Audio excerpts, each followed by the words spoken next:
नमस्ते दोस्तों, आज का वीडियो महात्मा गांधी जी के जीवन से जुड़े हुए प्रेरक प्रसंगों के बारे में है, जो न सिर्फ ज्ञान देते हैं बल्कि उससे हमें सीख भी मिलती है।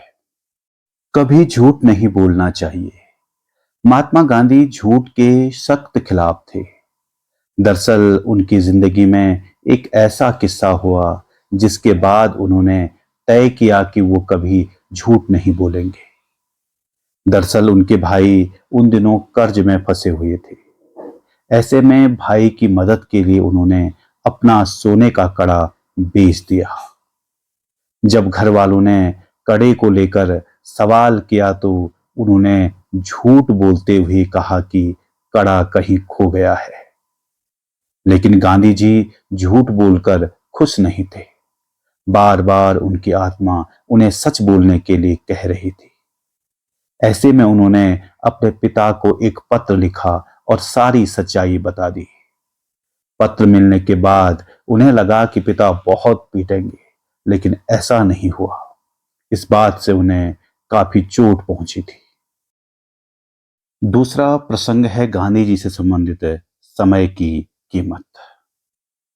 दांडी यात्रा के दौरान बापू एक स्थान पर ठहरे हुए थे। तभी वहां पर एक अंग्रेजी प्रशंसक उनके पास आया और बोला, हेलो, मेरा नाम वाकर है।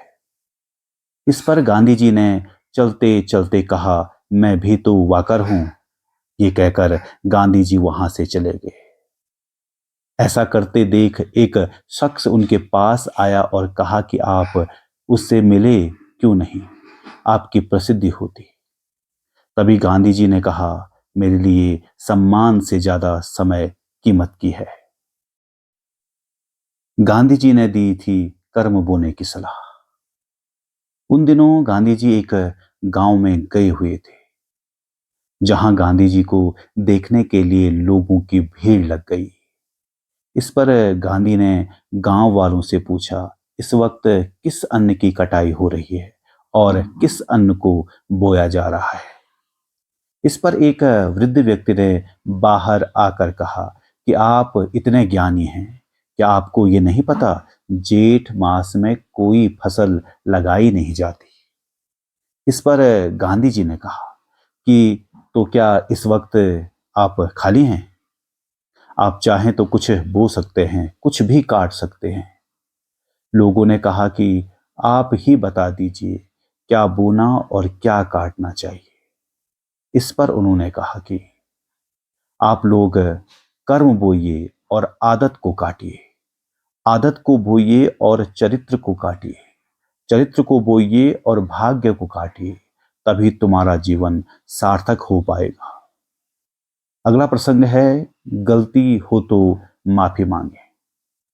गांधी जी एक बार यात्रा में निकले थे। उस दौरान उनके साथ अनुयायी आनंद स्वामी भी थे। यात्रा के दौरान आनंद स्वामी किसी बात को लेकर एक व्यक्ति से बहस हो गई थी। बात बढ़ती चली गई, जिसके बाद उस शख्स को आनंद स्वामी ने थप्पड़ मार दिया। बाद में जब ये बात गांधी जी को पता चली तो उन्हें बहुत बुरा लगा। उन्होंने आनंद स्वामी को उस शख्स से माफी मांगने के लिए कहा। उन्होंने कहा कि अगर वो शख्स आम इंसान न होकर आपके बराबरी का होता तो क्या आप तब भी थप्पड़ मारते। इसके बाद आनंद स्वामी को एहसास हुआ और उन्होंने शख्स से माफी मांगी। धन्यवाद।